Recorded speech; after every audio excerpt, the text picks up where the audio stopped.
Live better and longer with the Fitzness Show, hosted by fitness expert, author, and TV personality Fitz Koehler. She'll tell you why diets are dumb, supplements are snake oil, and the truth about how you can earn a lean, hard, pain-free, and athletic body.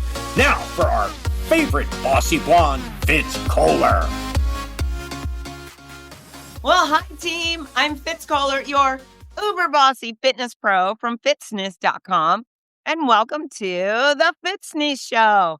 Today, I have lots of answers for your questions and a little storytelling to do because I just had a big weekend in 3 different states. That's right. I got to tell you, I sometimes don't know where I am.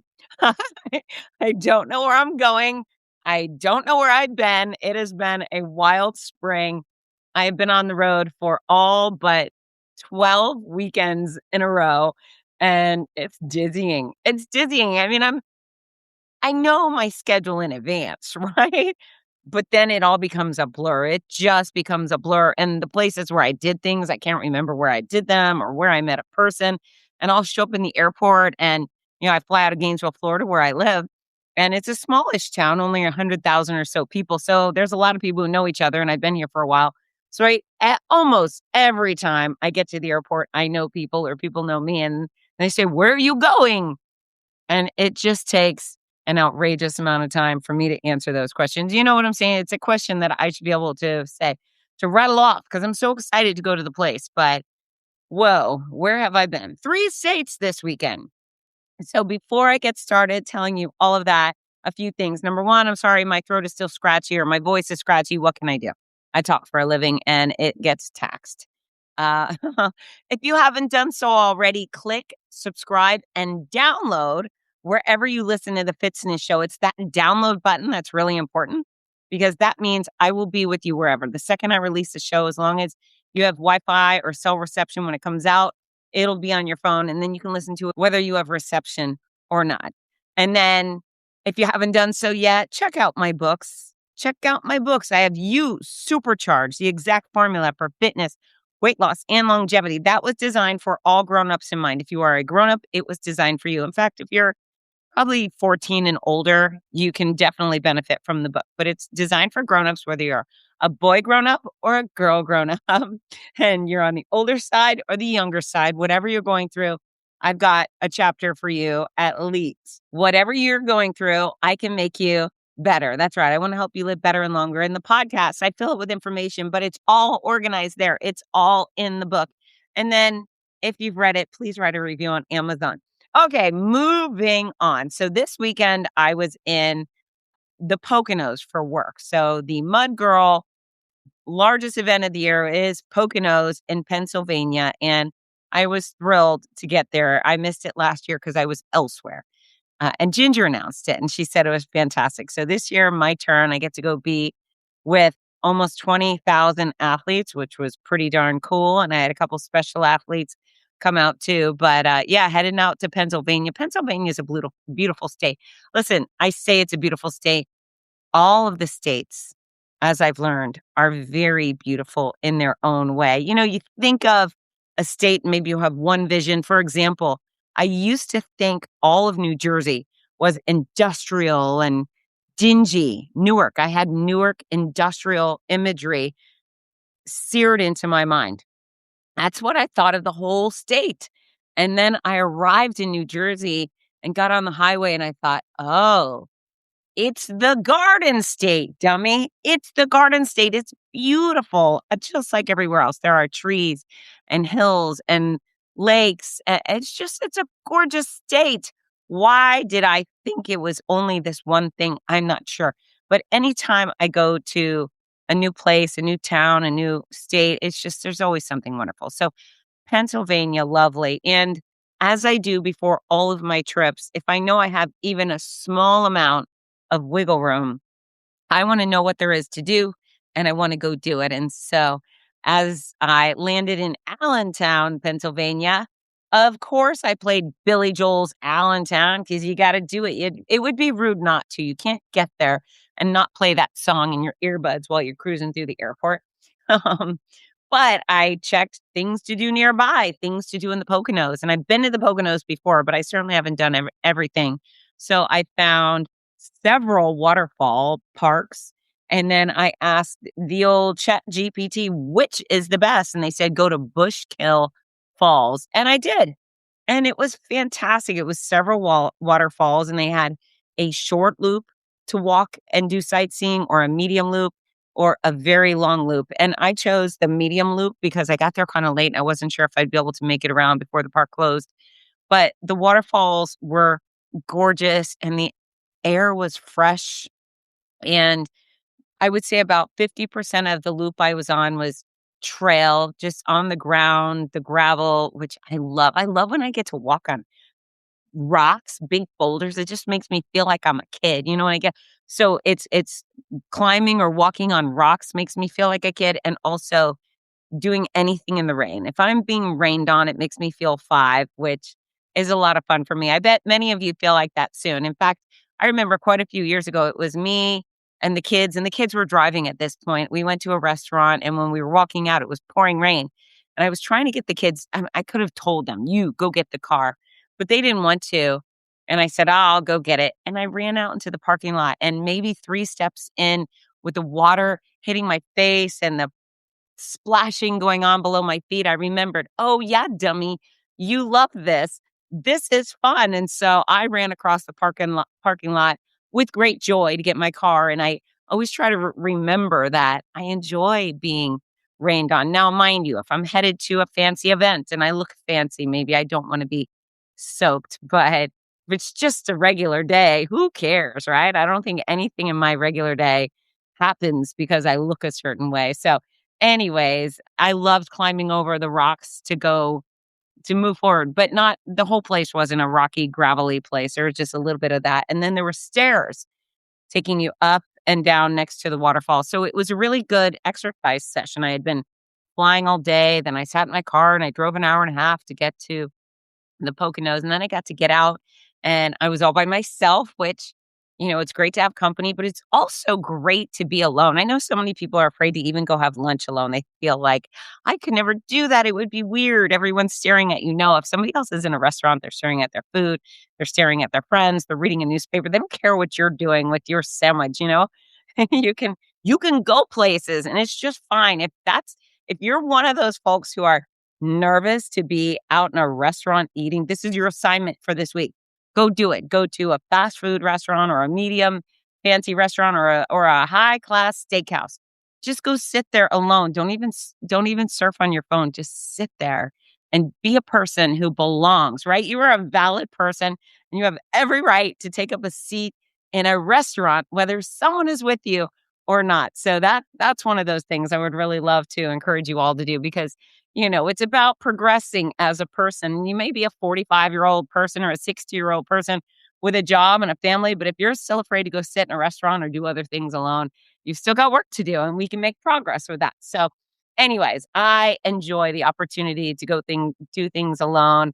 It's on my own time. I get to make the decisions, turn left, turn right. I showed up, put on the sunscreen, and bought a bottle of water at their little shop, and it was great.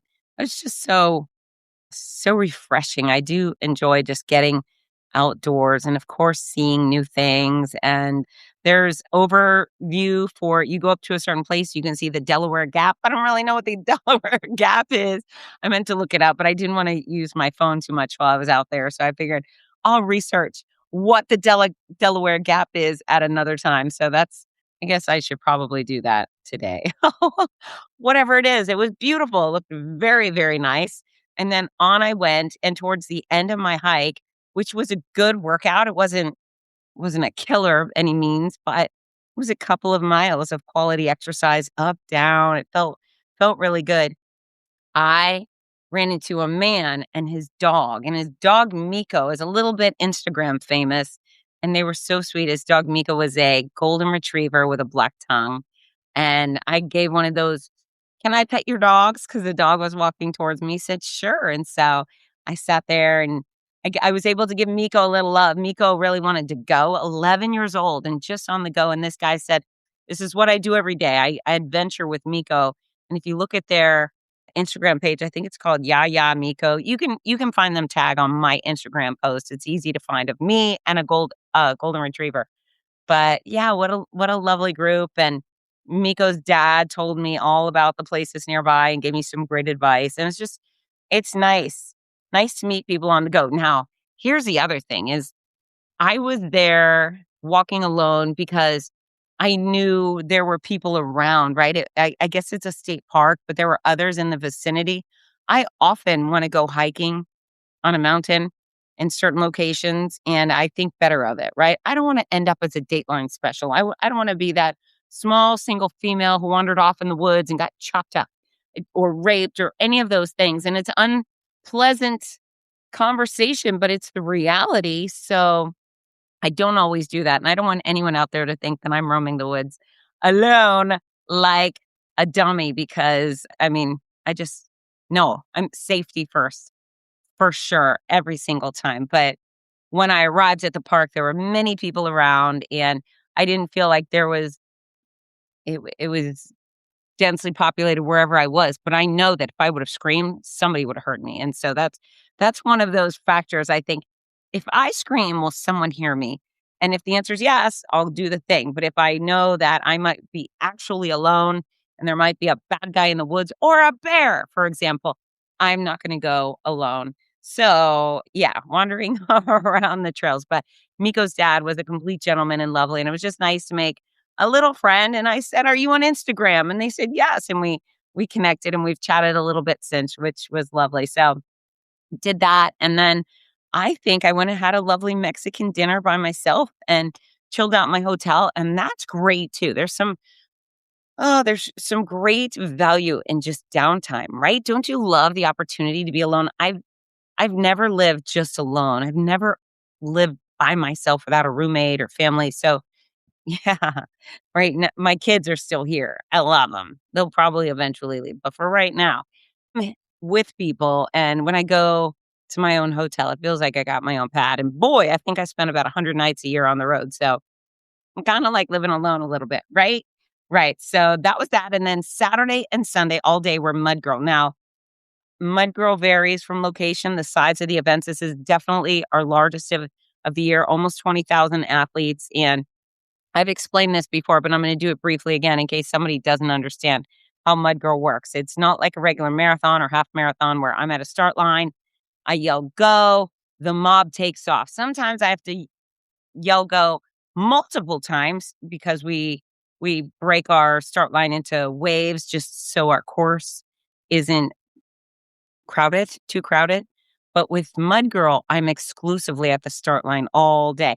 At a marathon, I will eventually, after 10 to 30 minutes, move to the finish line and wait for our athletes.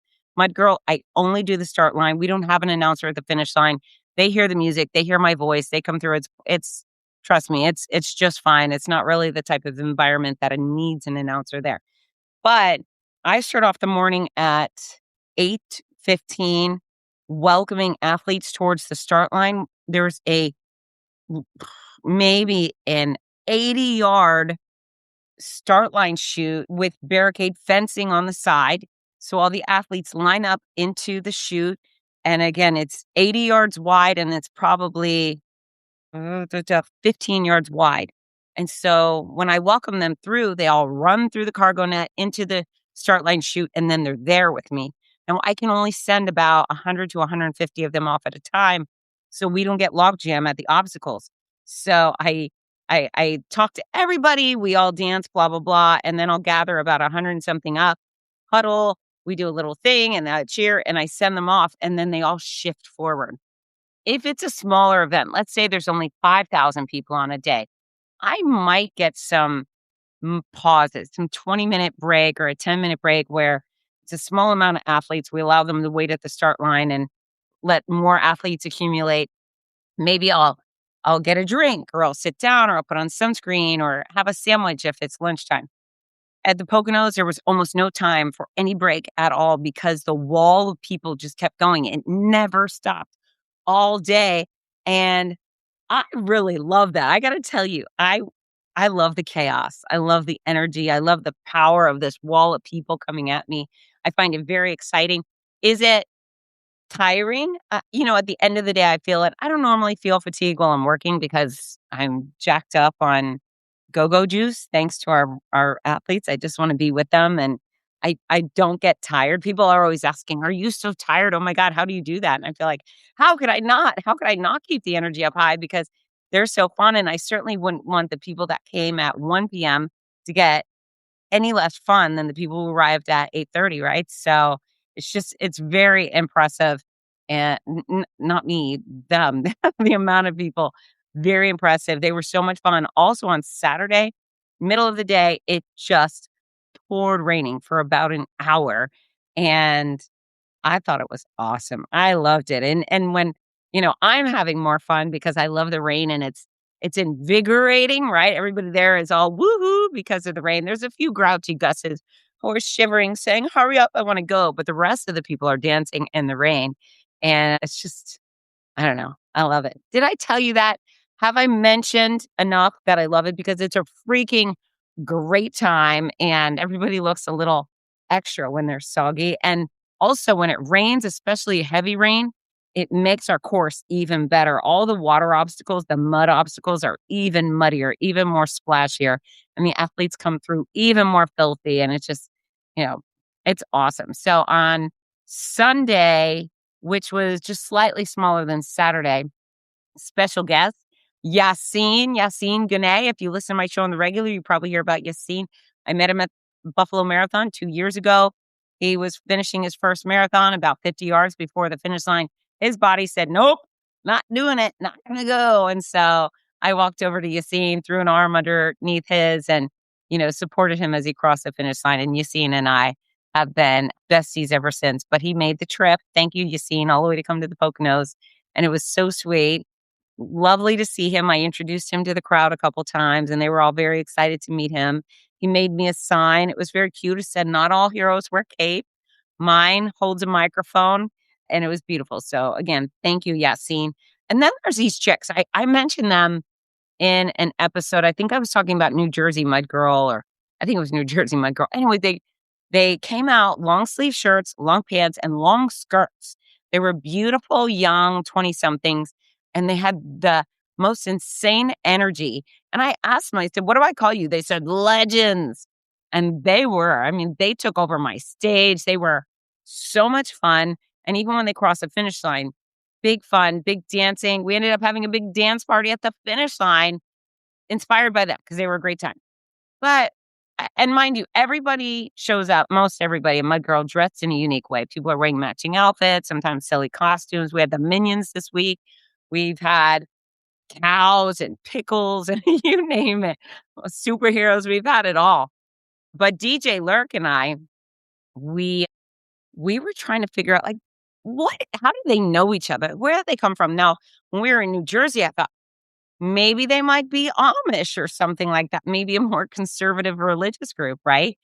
But they weren't Amish. They weren't. It would have been great if they were, but they weren't. And I asked one of them, I said, "How do you know each other?" And she said, "We live in the same neighborhood," or something like that, around town. I said, "Okay. I mean, all right, maybe they just chose long skirts," but it seemed unique. So anyways, it's on Sunday and DJ Lurk comes over to my stage and he goes, "Hey, the Legends are back." I said, "What?"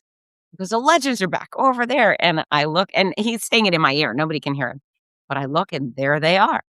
And I was like, hot damn. So when I circled up everybody for a huddle, I said, blah, blah, blah. Oh, and we had also had a small group of women in the similar outfits a few hours earlier. And they were also so much fun. So what is going on? And I actually mentioned with them, I said, "Guys, all of this chaos is inspired by these chicks in long skirt. We don't know what's going on with the long skirt chicks, but they are rowdy and we like it." So now the Legends are back. I bring them. I said, "There's the Legends." They jump on my stage, dance around. I said, "You guys were in New Jersey?" And then they said, "No, we weren't." So it was a different group of girls that looked exactly like them.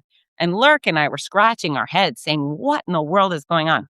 So anyways, towards the end of the day, I think I'd yelled go for the final time. And I'm wrapping up to say goodbye with Lurk. And then the Legends come through, or these girls who are not legends, a faux Legends come through. And I went over and I said, "How do you know each other?" And she gave me the aha. She said, we know each other we met on our birthright trip to Israel. Ah, felt so good to hear what it was. And then I got on Chat GPT and I looked, so I was like, what in the world? And I said, what do conservative Jewish girls wear? And it said for exercise, and it said long, loose, lightweight pants, same thing for shirt, long sleeve, and long skirts. And I thought, oh, it felt so relieving to know who they were, or what all the outfits were about, right? And I think I say it all the time, but I'm Jewish. I was raised Catholic, but I love latkes, and so many of my besties are Jewish, so they're not long skirt wearing Jewish girls, but maybe they should be. Maybe they'd have a little more fun if they did. But it was certainly a big relief to figure that out. And so many of our other groups are this is who I am. They wear it on the shirt. They've got the words that identify themselves, but these chicks did not. So now all I'm hoping is that for the rest of our tour, packs of the conservative Jewish girls will come in their long skirts because they are major fun. And I would be sad if we don't have any more for the year, but felt good. So I leave there and it's Saturday night. I'm going back to Saturday night to watch World Cup, Norway versus England. Again, I hope you've been watching, but I've been discussing Erling Haaland, the Norwegian. He's the Viking caveman, blonde, fun, ponytail man. He's so much fun. He's so sweet and just big energy. So I decided to go next door to my hotel to a sports bar, Ye Old Poconos Pub or whatever. And I would watch the game there and have a salad or whatever I had. And I ended up meeting some very nice local guys. They were friendly. They were completely appropriate, never stepped out of line. But this is one of the things I wanted to address because I have to make some pretty smooth moves as a single female traveler, right? I have to behave in a way that not everybody does. I wouldn't have to do it if I were a 240-pound guy, right? So I'm talking with these guys and they're great. They're lovely. But one of them says, oh, where are you staying? And I can't tell a guy that. I can't tell a man where I'm staying in my hotel. I just can't do it. Can you imagine if he were Ted Bundy? I just can't do it. So I just said, oh, a local hotel. And he said, are you staying at the Hampton Inn? Which is a lie. I was not staying there. And I said, yes. And then he goes, which one? And I said, well, I don't remember. He goes, the one on Main Street, which is a lie. And I said, yes. So I lied to him because he could have been a serial killer, right? And he didn't seem like that. He seemed like a wonderful human.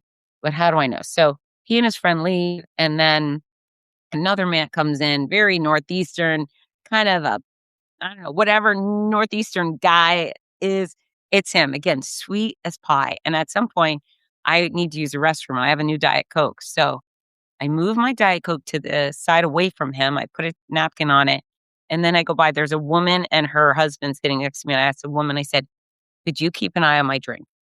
And that's just something we have to do. Now, was it even smart to leave a drink and assume that or believe that she would take good care of it so I could run to the restroom and I wouldn't get roofied?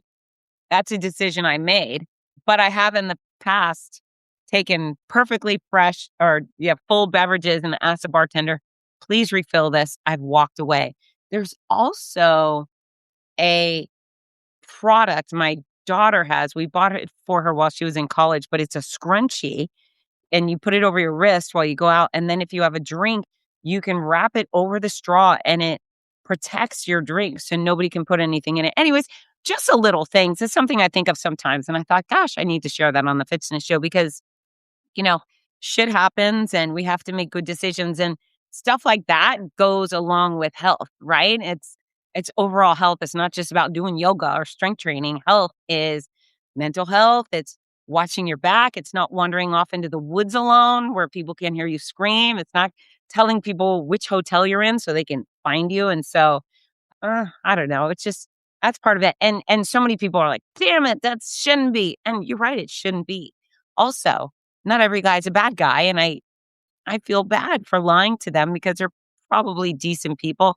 But yeah, I can't give out that kind of information and I don't. And I'm not guilty on the inside for protecting my own safety. So ladies, listen up, lie your ass off if it has to do with safety. If it benefits you, fine. Also, one of my hotels or my hotel in New York City, there was a man I was chit-chatting with in the lobby, and he asked me for my number, and I said, "No." He was like, "But," and I said, "No, have a good night." And then I walked towards the elevator, and I thought he was gonna come in the elevator with me, and if he was, I was going to not get in the elevator. I'm willing to step out and make him feel bad in order to protect my safety. I was not gonna be in the elevator with that man. So fortunately, he stayed behind and I got on and trust me, I was, woo, deep breath, very excited to get up to my room. But those are some actual health topics. Not being murdered is a healthy thing to do. So caution, caution. The Poconos were great. Got in my rental car, drove over to New York City. The closer you get there, the crazier the driving is. I'm not going to bore you with all those details, but I was grateful to make it. I had a wonderful dinner with my childhood bestie on Sunday night. Nice to catch up with old friends. It's great to be in a location where you can see people you've not seen in a long time. If you're traveling, not only look for things to do, but look for people you love. That's always high on my list. And then Monday, I spent the afternoon with my niece Brooke, who lives there, and we had fun, cool restaurants, little in the park. Also, when I got dressed, I noticed there was some sort of oil stain on my pants. Don't know where it came from, but there was oil on the back of my pants. You know what I thought is I'm in New York. I could go shopping. And so I did. I went into Macy's and I bought not one, but two dresses. That's right. So thanks, oil stain. I got two great dresses out of it. And when I came home, I washed the pants and the oil's gone. So win, win, win. That evening, the reason I went to New York City was to join Matthew Zachary on his podcast, Out of Patience. And patience isn't about short on attention. It's patients, like cancer patients and so forth. Mateo had brain cancer 30 years ago. And since then, he's been a real activist trying to support his fellow and future cancer patients. And he works to combat the obstacles in the healthcare industry. He has a brand new book called Out of Patience. That's the name of his podcast. So I was really happy to go connect with him and his audience and talk about exercise and nutrition. Our podcast will be out in September. He was a guest on the Fitzness show in the spring. You should go back and listen to it. It's very interesting. He's very articulate talking about his topic. And yeah, there are many roadblocks up for people getting attention from doctors they'd like to meet or scans they need or the drugs they need. And so, Mateo's working very hard to try and figure out a way to remove those blockades. But I love talking about exercise and nutrition. And, he made the statement during the interview.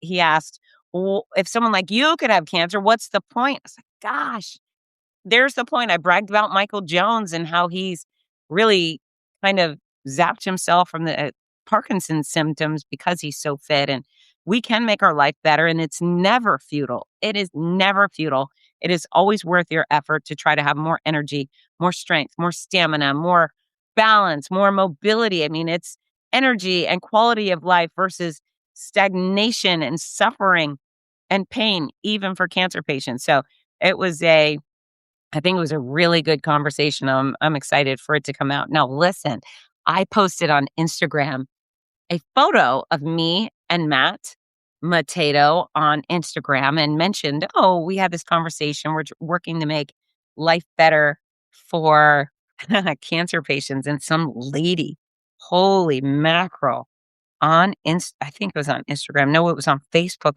You look people up and you think, what in God's earth is your problem?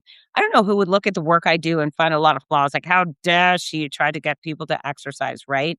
But yeah, on Instagram, I'm looking it up right now. She says, "Hmm, how is this making life better for anyone but you guys? Enjoy your donors." What? What? I don't have any donors. I have 0 donors. Not one person has ever donated shit to my life. What is she talking about? So I responded, we are two former cancer patients trying to help make things better for future cancer patients. I teach exercise and nutrition, sleep. How is that selfish? And I didn't hear back from her, but what the hell?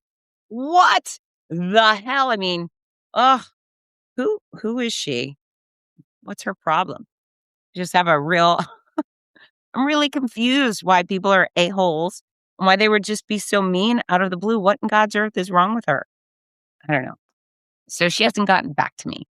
I gave her that response and I said, what's your problem? She has yet to respond. So we'll see if she does. But I wish that Karen well. I do. I imagine her life sucks so bad that she has to get on the internet and start targeting, period. I wish her well. If her life is so bad that she has to get on the internet and start targeting nice people that are actually trying to help, then I feel bad for her. I hope she figures it out. Okay.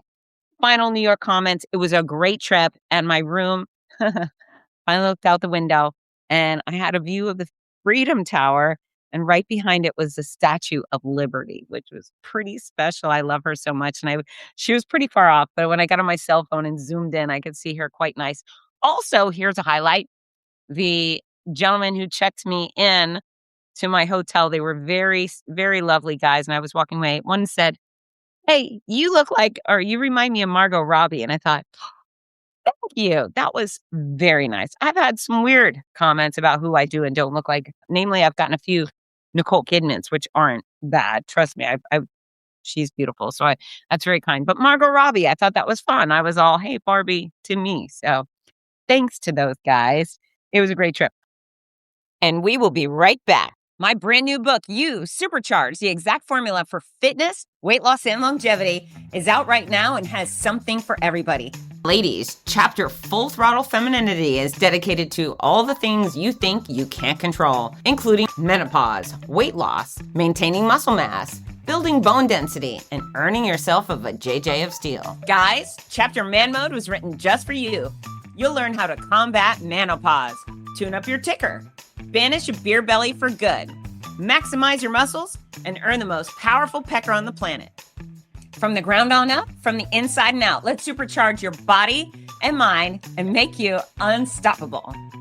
Order signed copies of You Supercharged at fitzness.com in the United States, Amazon, everywhere else. We're back. All right. Are you ready for your questions and your answers? I bet you are, but sometimes I just have to tell you. I have to tell you what's going on. And as I make my way across America, sometimes I see things or do things that might be beneficial to you. Thanks for listening to me ramble. Okay, question number 1. What would you tell someone who says, I hate exercise?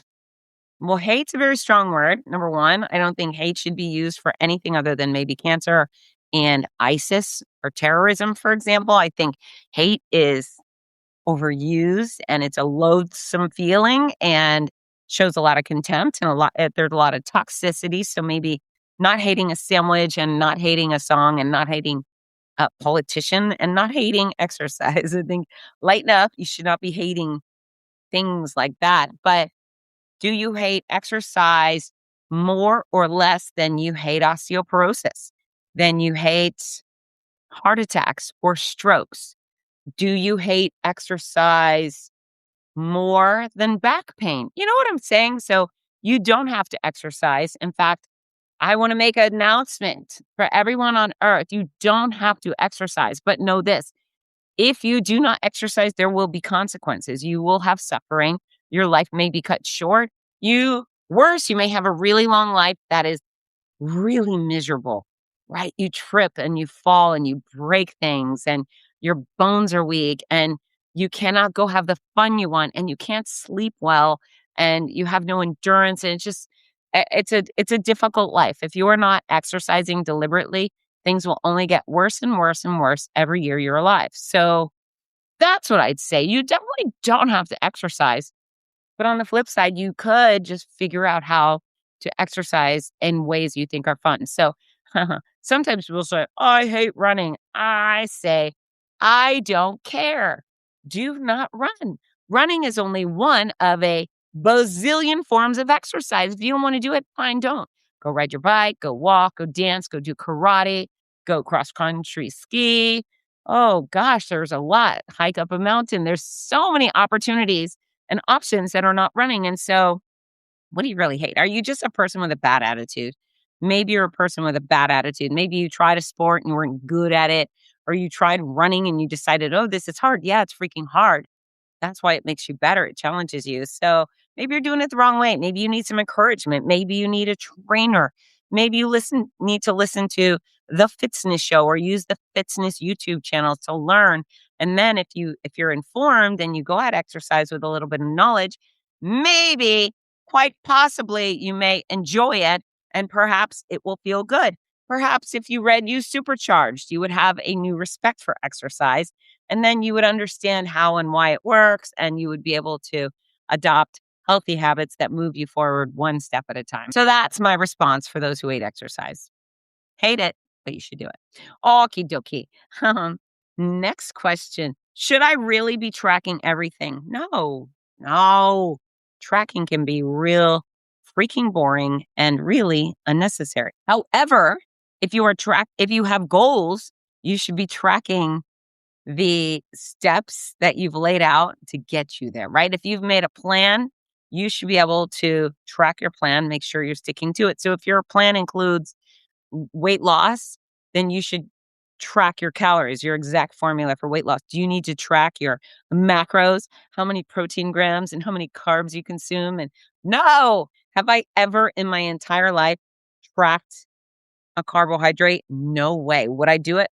Nope. Not if you paid me and not unless I had diabetes, right? No, I would not track every ingredient I put in my mouth. Instead, I make wise decisions. I know that on the regular, I'm looking for protein sources and fiber and healthy fats and carbohydrates to give me energy. And so, no, you do not need to track everything. But if you've laid out a plan to get maybe you're training for a marathon and you know that you have to do 2 short runs and a long run every week. Yeah, track that and check it off every time you do it. Track your intake, track your strength training workouts and whether you're making progress, right? Today I bench pressed 70 pounds and then track the weight you're lifting. And then 3 weeks, if you're up to 75 pounds, you know you're making progress. You're not backtracking. So you don't have to track everything, but track the things that are relevant to your goals. Great question. All right, next one. What do you say about people who say everything in moderation? Do you agree? Well, yes and no. I don't believe that we should have certain things that are completely off limits, never, ever, ever, other than maybe cigarettes or cocaine or alcohol. If you're an alcoholic, there's certain levels that we say you shouldn't have that. But when it comes to a hamburger or pizza or a donut, is there you should never. Why? I think someone like me, I've cut out eating animals. That's a never for me because I love animals. That's a moral decision. It's not a fitness decision. And health matters, man. Health matters. I make most of my decisions based off of health and joy. But yeah, the animal thing, I've decided I love animals. They're my friends. And I actually am friends with chickens and ducks and cows and things. And pigs, I don't eat them. That's a moral decision. But if you're trying to lose weight, if you're trying to get fit, if you're trying to train to be a very successful athlete, you don't have to give up regular food items or beverage items altogether. But the everything in moderation thing can become overdone. And it's for the person, let's say you're trying to lose 50 pounds. And so today you go, well, I'm going to have a donut for breakfast. It's just one thing. I'm just having one donut today. And then tomorrow it's waffles and syrups and a fancy coffee drink full of sugar. And then the next day it's, you can just this time, it might be a different poor choice, but the poor choices add up. So as long as things fit into your caloric budget, if 80 to 90% of your caloric intake is nutritious, it doesn't matter what the 10 or 20% look like. But if your exceptions are taking up 25% of your caloric intake, 50% of your caloric intake, then that becomes a real problem. So moderation should really be moderation. And in my guidance, if you look to me as your expert who will help you become a fitter person, you have your caloric budget that's necessary to keep you at your goal weight, and then fill 80 to 90% of those calories with highly nutritious options each day with 10 to 20 wiggle room. Don't get into the habit of 50 to 60% of your caloric intake being the unhealthy stuff. So Yeah, that's a long answer to a short question, but I hope you hear what I'm saying and it makes sense to you. Okay. Yassine wants to know, he said, what is the hardest and least hardest part of doing obstacle course races? Well, we were together in the Poconos. I was telling him I really enjoy doing obstacle course races. I've done Spartan, I've done Savage, I've done Tough Mudder. Tough Mudder is really, outside of Mud Girl, Tough Mudder is my favorite brand. I think it's the most fun. Savage requires a lot of upper body strength, and I think Savage has shut down now. Spartan is also very challenging. Know this. In any of these races, you don't have to do the obstacles. Like, you're too weak. When I was just out of chemo, I did a Spartan race, and there was a lot of times I failed, and then I just moved on. I didn't do a punishment burpee. I just tried, and if I failed, I went on to the next obstacle and tried. So that's completely kosher, completely allowed in OCRs. But I would say the easiest part for me in an obstacle course race, I'm really good at crawling. I hate to brag, but if I'm going to, there's a cargo net that you got to get under. Boy, can I crawl. Crawling in the mud, even better. So I'm super good at that. I find that pretty easy. The hard stuff, this is the hard stuff for me. So they all have different nicknames or names for these obstacles, but there's a particular obstacle that has a big slide on the back end. But on the front end, you have to get up a wall. It's a very steep wall. It's a wall that might be 20 feet high. I kid you not. And it's close to straight. It's not straight. Maybe there's a 10% incline on it. And then they have ropes hanging down, big, thick ropes that are attached to the top, and they're knotted in different places. So as you approach this wall, you have to decide which rope you would like to go for, use, where the knots are going to suit you. And virtually you take a running start. You're already soaking and wet and muddy. And then you have to run. Maybe it's more than a 10% grade. It's not much more than a 10% grade, but you hit the wall, try to run up as far as you can while holding the rope. And then eventually you're halfway up the wall, but you can't just use your feet anymore. You have to pull yourself up. So there's some wall walking with your feet on the wall and you're holding the rope, but then you're pretty much vertical. And what happens is, especially for me, I'm fit, but I don't have that tremendous upper body strength many men do. I get close to the top, but I can't go any further. But I can hold on to that rope. I can't get any further. And so the people on the top, and they're not employees. They're not super strong John Cena types that were hired to hoist people over the wall. They are other participants, and they help the rest of us up. Sometimes the participants are super strong looking dudes that you can have a lot of faith in. Sometimes they're chicks like me, and they're reaching their hand down to help pull you up. Oh, and it's not only an act of physical strength and partnership, but at that point, you're thinking, if this person cannot pull me, I am risking spinal column injury. You know what I'm saying? I could have a spinal cord injury if they let me go. I could die because you're pretty high up. And so you get to that tippy top point and you have to reach one hand up, and you're both kind of wet and gritty from the dirt and the mud. And then that person grabs you and says, I got you, let go. And you have to let the other hand go off the rope and just rely on strangers to pull you up. Now, if you have the upper body strength like Sylvester Stallone in the movie Cliffhanger and you can just hoist yourself up, well, you badass, go ahead and do it. But I think that is by far and away the most challenging obstacle I've ever done in OCR. And you get up, and so you don't just get up and stand, you fling a leg over, and then you're on the platform just rolled over on your side, taking a deep breath, thinking, whoo, I made it. Now, I have been to a ton of these races as a participant. As an announcer, if I'm not doing the course for exercise, I never see the course. I'll kind of see it from my vantage point, but I only really get to experience the course when I sign up for a race and do it.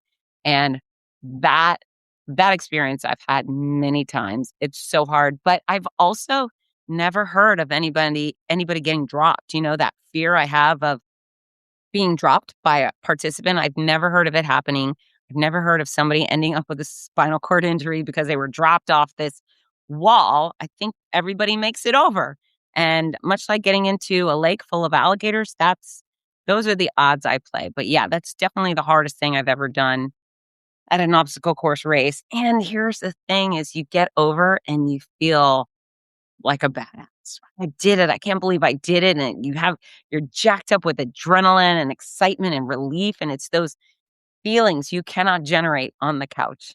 You can't get those feelings on the couch. So I love it. I love it. And I also love the opportunities in obstacle course races, the less intense opportunities where we're pushing on each other's booty, or I will get on all fours and let someone stand on my back to climb over a wall. I like doing that for people.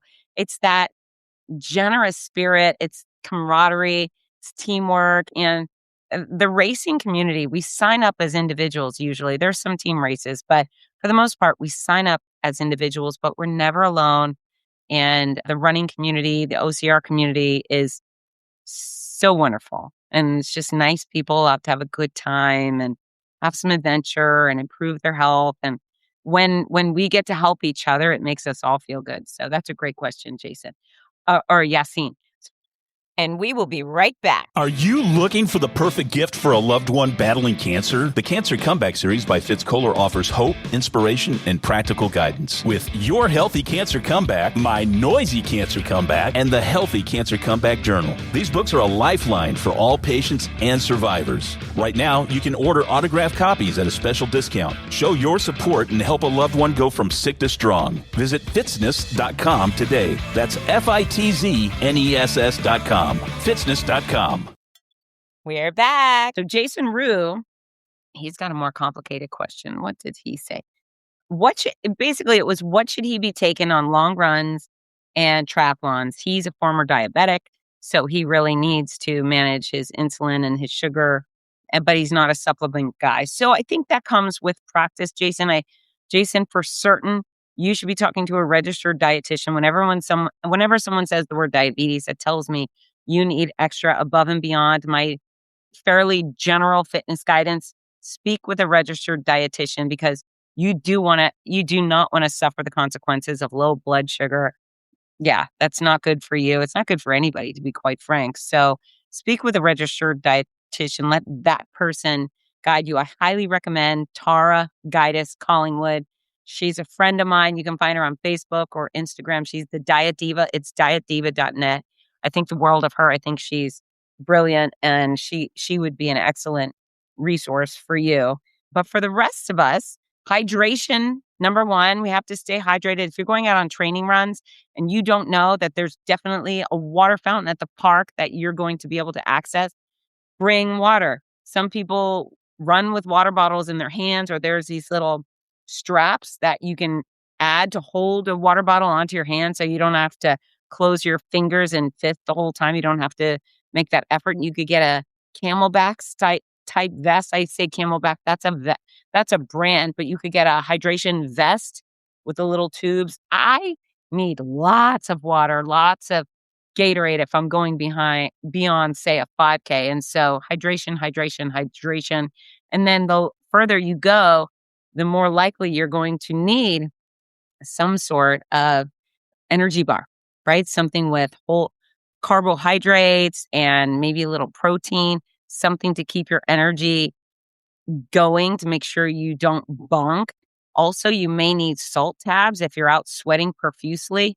So there's a little bit of strategy in using these resources. If you're just going out for 3 to 5 miles, well, go ahead and throw your favorite energy bar in a fanny pack and a hydration vest. You'll be fine. But if you're going any further, invest in learning about the salt tabs and what kind of energy's going to work best for you. You got to practice with that stuff. Jason's going to do a half Ironman, and he just signed up for his first marathon, which will be the Donna National Marathon to Finish Breast Cancer in 2027. Really excited about that, Jason. That's the 20th anniversary of the Donna. Listen, ears open. Register now. Go to breastcancermarathon.com. You can use my discount code FITZNESS, but we are going to have an extraordinary weekend. Lots of extra hoopla based on it being the 20th anniversary. We have a 5K, we have a 1 mile race, we have a full marathon, and then we have the 110 mile ultra that weekend. We also have the 110 mile a day walking challenge leading up to it. And you can register for that as well. That's a virtual. And I do it every year. Use discount code Fitzness. Okay, great question. Jason, is that it? Is that it for my questions? That's it for my questions today. Hey, I love that you keep sending me topics you want me to cover, questions you want me to answer. I do have a show. I'm going to be talking about GLP-1s, the weight loss pill situation very soon. I've had a few requests for that, and I'm not ignoring them. I just want to make sure I do that show right and gather all my thoughts properly before I hit record. And okay, our communication tip of the show. Feel free to lie if it's within your safety, just like I did at that sports bar. I did not tell those men where I was staying. I think that would have been a bad decision. So if you feel like your safety is on the line, lie your face off. That's the kind of lying that's okay. And then also, when it comes to safety, do not worry about making other people feel bad. Do not get on an elevator with somebody who makes you uncomfortable, no matter what they look like, no matter how they, whatever they say, get off. Oops, left something, gotta go, have a good night. Or just get off and don't say anything. It doesn't matter what other people's feelings are when your safety is at risk. So yeah, prepare to fend for yourself in all situations. But lying is a great start. I will never tell anybody what hotel I'm staying at. On a rare occasion, once I leave location, I'll say, hey, I was at the Ritz-Carlton, or I don't know, wherever I'd be, right? Maybe I'll say that after the fact, after I'm on an airplane going elsewhere. But if I'm staying at a place at the moment, I do not give out my whereabouts, especially to the public or to strangers. No way, no how. And when it comes to those elevators, you don't want to be trapped in a tight space with anyone that makes you uncomfortable. So yeah, those are my communication tips. And then my song of the show. So really what I want it to be is Morgan Wallen's song, Meant to Be. If you're a Morgan Wallen fan, you probably know what I'm talking about. He's great. Golly, he's so damn good. He makes my heart so happy. He's up there with Garth Brooks now. Garth has been my number one guy for a long time. Morgan's right next to him. But he's released 15 seconds of a song called Meant to Be on Instagram. Oh, and it sounds so good. And I want to hear the whole thing. But he's not releasing it. He just is teasing it. And then yesterday, he teased about 40 seconds of this song, but not the whole song. And then he said, I may release this entire song before I have to winterize my boat, you jerk. So I would like Meant to Be the song of the show, but it's not. So what it is, it's going to be my DJ, my work bestie from Mud Girl, DJ Lurk. He's part of a group called Check Your Phone, and they have a brand new song out, and it's called The Life. Again, it's Check Your Phone, and the song is The Life, and I am putting that on the Fitzness Spotify playlist. Remember, it's free. If you have a Spotify app, you just search Fitzness, and then you can listen. There's a whole bunch of songs that are really fun for working out, whether you're running or jumping or dancing or swimming, whatever, or weightlifting, it's all there. This one, I would say you definitely have to do weight training too, The Life. But yeah, DJ Lurk, his real name's Jalen, but we call him DJ Lurk. He and two others, it's a new band, and I'm so excited for him. And they have a really cool video on YouTube. It's fun, and it's high def, and it would make me so happy if you would give this song a try. Just go click play. And if you like it, hit like and support a very decent guy who's working very hard to make it big in the music industry. All right, folks, if you haven't done so yet, send me a message on Instagram. You can say hi. You can tell me you love me. You can tell me that I love you, because that's the truth. You can just say, Fitz, by the way, you love me. And then leave your questions there. Thank you for listening to the Fitzness Show. Please tell a friend about it and get to work. Mwah! Hi, this is Rudy Novotny, the voice of America's Marathons. We all love how much running has benefited every aspect of our lives, so much so that most of us only wish we'd started sooner. Wouldn't it be wonderful to give the opportunity to children of today? Well, you can. The Morning Mile is a before-school walking and running program that gives children a chance to start each day in an active way while enjoying fun, music, and friends. That's every child, every day. It's also supported by a wonderful system of rewards, which keeps students highly motivated and frequently congratulated. Created by our favorite fitness expert, Fitz Koehler, morning milers across the country have run over 2 million miles and are having greater success with academics, behavior, and sports because of it. The Morning Mile is free to the child, free to the school, and is inexpensively funded by businesses or generous individuals. Help more kids get moving in the morning by visiting morningmile.com. Champion the program at your favorite school or find out more about sponsorship opportunities. That's morningmile.com. Long may you run.